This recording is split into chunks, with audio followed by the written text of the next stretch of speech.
O que é comunicação científica? Quais são as novas formas de comunicação científica?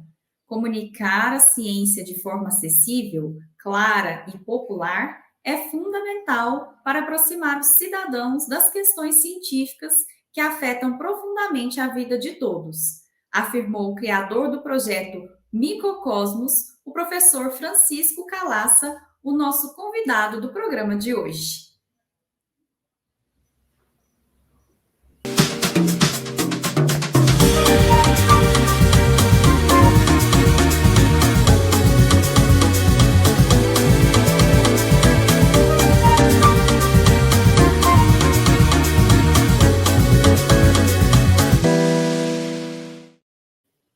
Olá, eu sou Thalita Franco, apresentadora do programa Matutando, uma mulher de pele clara e cabelos cacheados na altura do ombro.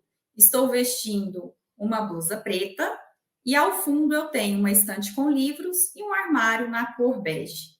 E o intérprete de Libras que está aqui conosco hoje é o Marcelo Bessa, um homem de pele clara, cabelo e barba pretos e vestindo também uma blusa preta. E para matutar sobre as novas formas de comunicação científica, vamos dialogar com o professor Francisco Simões Calaça. O professor é doutor em Ciências Ambientais, Recursos Naturais do Cerrado, é professor na Educação Básica e desenvolve pesquisa com a diversidade taxonômica, ecológica e funcional de fungos coprófilos do Brasil Central. E para você que se interessou em saber mais a respeito dos estudos e pesquisas do professor Francisco, você pode acessar o QR Code que está disponível aqui na tela.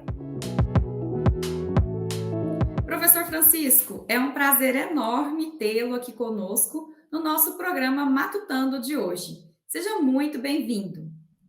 Em 2018, professor Francisco, você criou um projeto de divulgação científica para falar de ciência, em especial a ciência micológica. Fala um pouquinho para a gente qual é a origem e a intencionalidade educativa do projeto Micocosmos e quais são as estratégias de comunicação científica deste projeto, professor? Olá, Thalita, tudo bem? Quero agradecer o convite.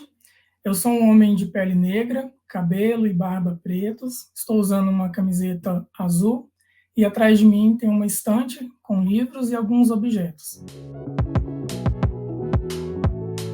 Bom, o Micocosmos, esse projeto de divulgação científica, ele inicia com a proposta de tentar popularizar para as pessoas, né, o público amplo, a importância dos fungos de modo geral para a nossa vida. Então, o próprio nome, né, do programa, Micocosmos, ele tenta dialogar com essa ideia de popularizar mesmo a ciência micológica, que é nada mais do que o estudo dos fungos. Então, esse nome, né, Micocosmos, ele traz a ideia dos muitos mundos possíveis de serem estudados e conhecidos na micologia. Então, esse radical mico vem da palavra grega, né, para fungos, e cosmos de mundos. Então, a ideia era trazer um canal, né, em português que abordasse e popularizasse para as pessoas o conhecimento sobre os fungos. Então, o Micocosmos ele teve inicialmente, né, essa ideia de popularizar e tornar acessível esse conhecimento, porque na maioria das vezes o estudo dos fungos ele fica restrito a poucas pessoas. Na educação básica, a gente tem muito pouco contato com o estudo dos fungos, quando a gente tem isso, e mesmo no ensino superior. Então, o Micocosmos ele surge no início do meu doutorado, em 2018, e a ideia era trazer para as pessoas esse conhecimento, né? Por que não levar o que eu pesquisava, né, o que eu estudo na universidade, para as pessoas de modo geral? Porque os fungos eles são tão importantes, ecologicamente falando, mas poucas pessoas conhecem essa relevância, essa importância, porque o conhecimento, na maioria das vezes, ele fica restrito à universidade, né? Então, o Micocosmos surge com a ideia de popularizar a ciência de modo geral, mais especificamente a ciência micológica em si.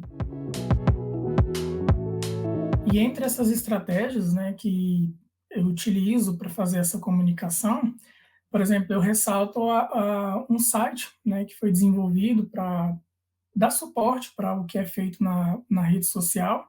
Então, nesse site, a gente coloca conteúdos extras, né, porque, de certa forma, a rede social, por mais que ela permite a gente atingir um público bem amplo, né, pessoas tanto do Brasil quanto de outros países do mundo, acaba que a própria dinâmica da rede social ela não permite que você se aprofunde em determinados temas, né? Então, é bem interessante que quando você fala sobre algum tema interessante dentro da micologia, principalmente aqueles que têm impacto na vida das pessoas, por exemplo, recentemente veio à tona um caso de um superfungo, né? Uma Candida auris, da espécie Candida auris, que vinha causando sérios problemas, né, de infecções hospitalares e tudo mais.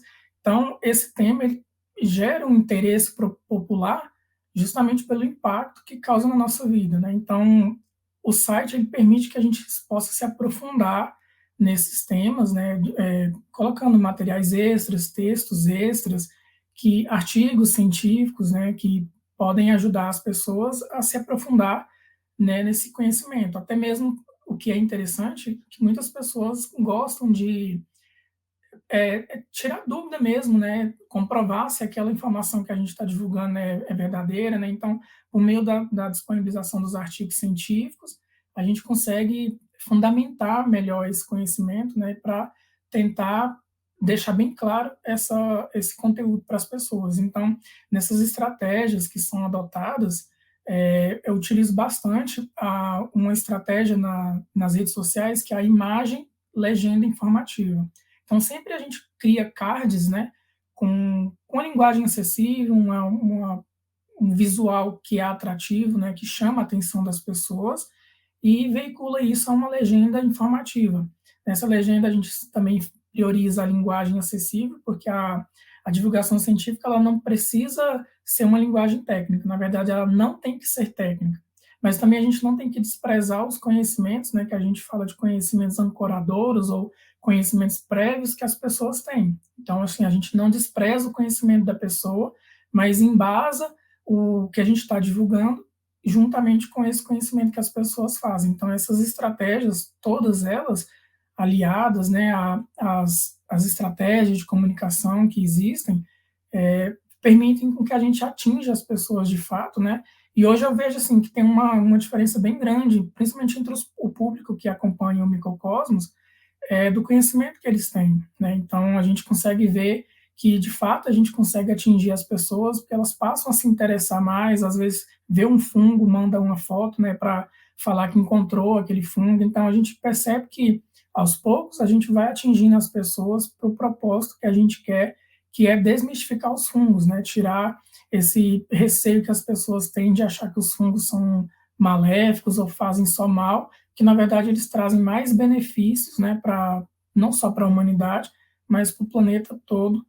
Então, acho que está funcionando bastante essas estratégias, né, e a proposta do projeto de divulgação científica. Professor Francisco, esse projeto é um exemplo de êxito em relação à popularização das ciências. Você considera que é uma nova forma de comunicação científica?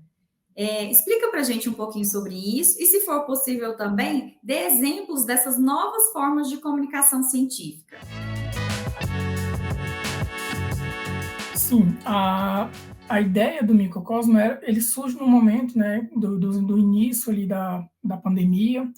Então, a comunicação científica é quando você leva o conhecimento desenvolvido na universidade para as pessoas de modo geral. Então, você tira ali dos artigos científicos, que são bem técnicos, e leva de uma linguagem popular para as pessoas. Então, existem várias formas de fazer o que a gente chama de difusão científica, né, que é espalhar a ciência. A difusão científica ela pode ser especializada para um público especialista, mas ela também precisa ser feita para o público amplo, né? Então, o microcosmos buscava, então, atingir, alcançar as pessoas onde elas estavam. E nesse momento pandêmico, né, que a gente viveu, as pessoas elas ficaram muito dependentes da internet. Então, por que não usar a internet para levar ciência para as pessoas, né? Então, Eu entendo que o microcosmo, como um canal de comunicação científica, é uma nova ferramenta, uma nova possibilidade, porque alguns anos atrás a gente não tinha essa ferramenta para levar esse conhecimento científico para as pessoas. Então era muito mais difícil. Hoje não.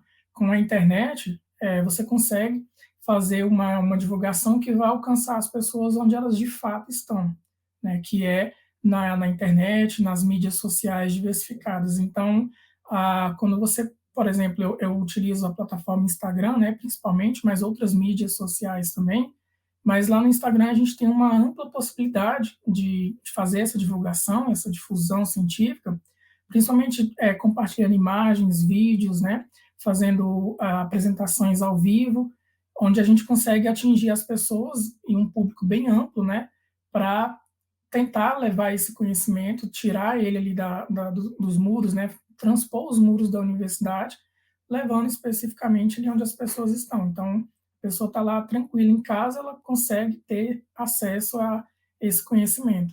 Então, as mídias sociais, elas são uma excelente ferramenta e um excelente suporte para o cientista hoje fazer essa comunicação de forma efetiva, né, que vai realmente atingir as pessoas.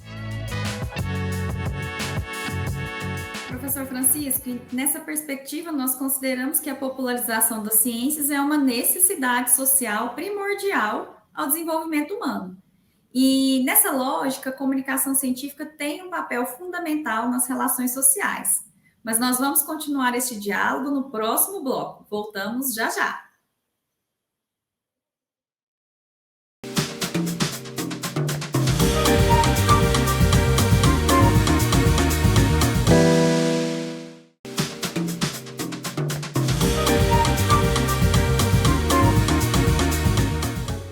Matutando sobre as novas formas de comunicação científica com o professor Francisco Calassa. Já dialogamos sobre o projeto de divulgação científica Microcosmos e as novas formas de divulgar a ciência. Agora vamos dialogar com os estudantes do IFG através do quadro Que Ciência?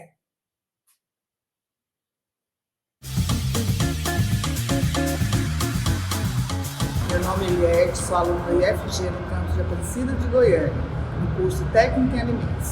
Minha pergunta é: qual a importância da divulgação da ciência na sociedade? Bom, muito obrigado pela pergunta.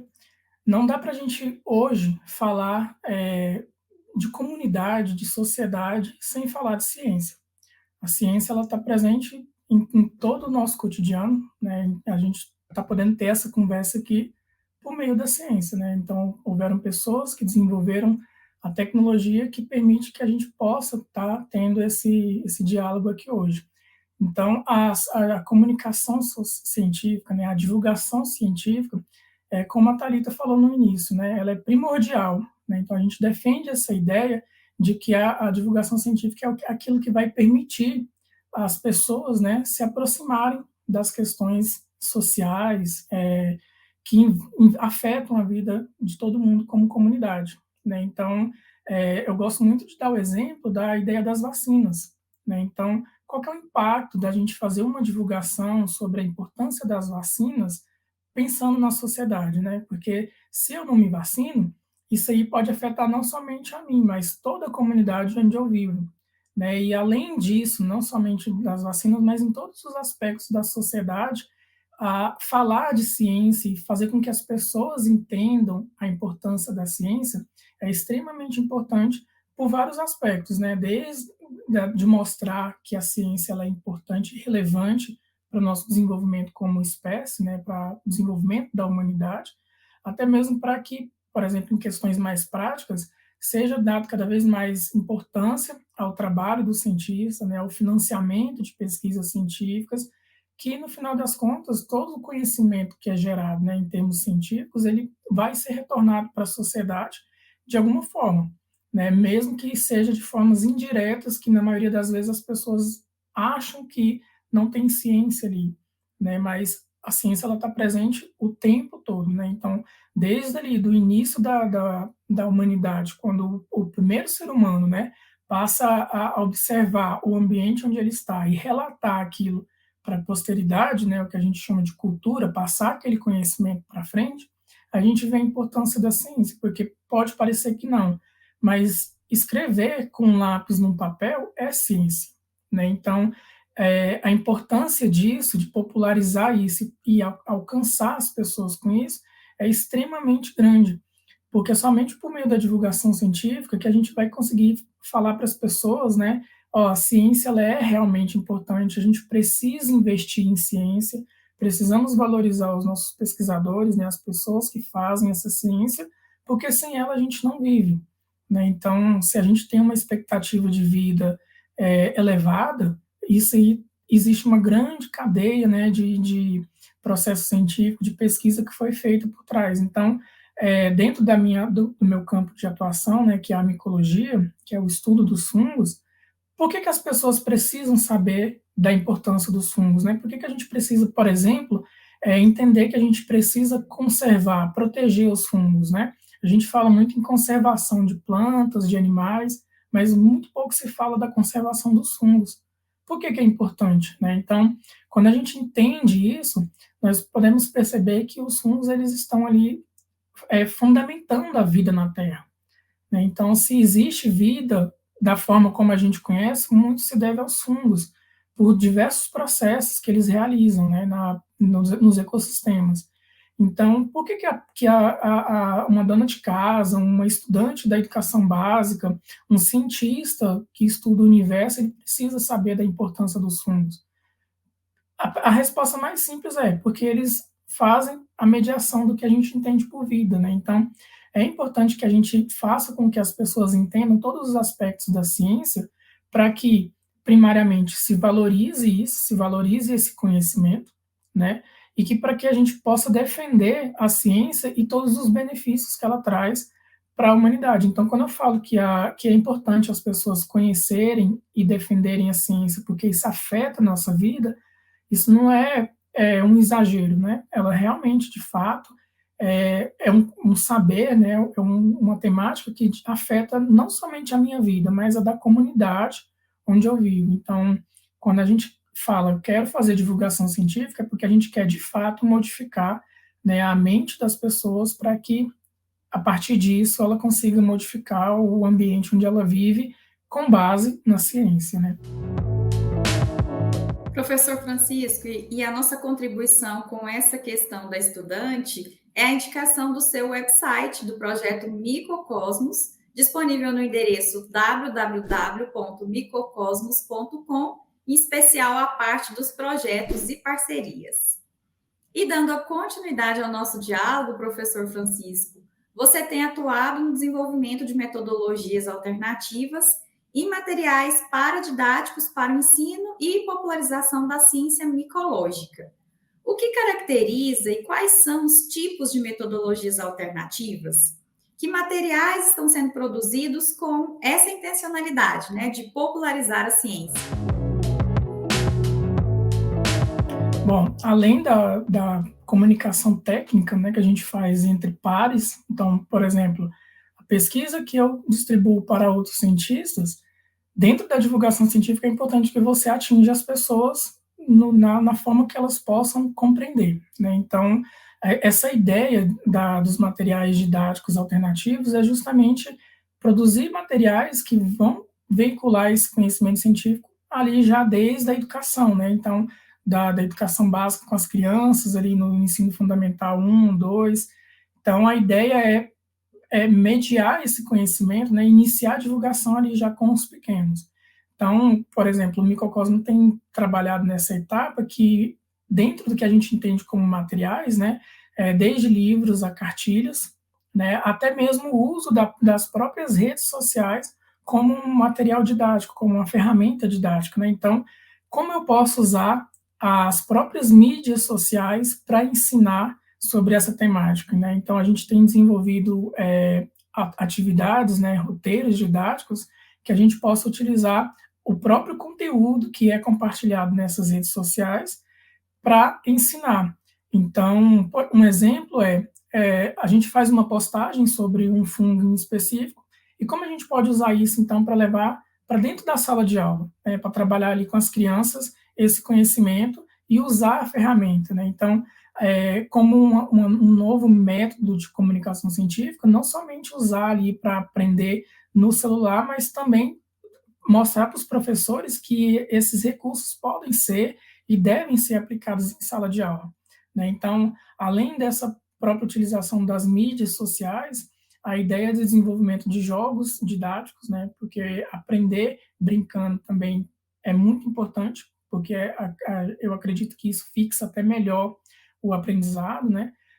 Livros, cartilhas didáticas são exemplos de materiais que são desenvolvidos para fazer, além da divulgação, ensinar também sobre a importância dos fungos. Então, a gente sempre tenta associar a divulgação, então, vamos popularizar o conhecimento sobre os fungos, mas, ao mesmo tempo, ensinar, né? Porque a gente tem percebido que nos próprios livros didáticos, o conhecimento sobre micro-organismos, de modo geral, ele é bem limitado, e muito mais ainda sobre os fungos. Então, geralmente os livros didáticos reservam uma página e meia para o conteúdo sobre fungos.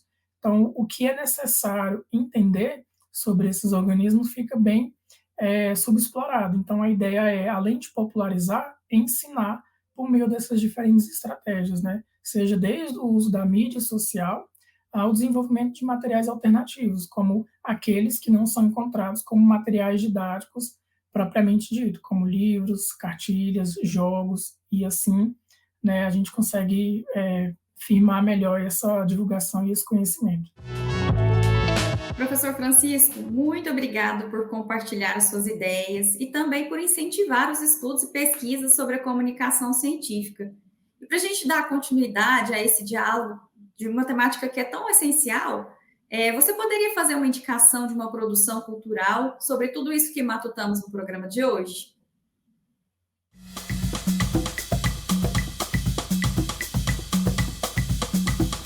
Claro.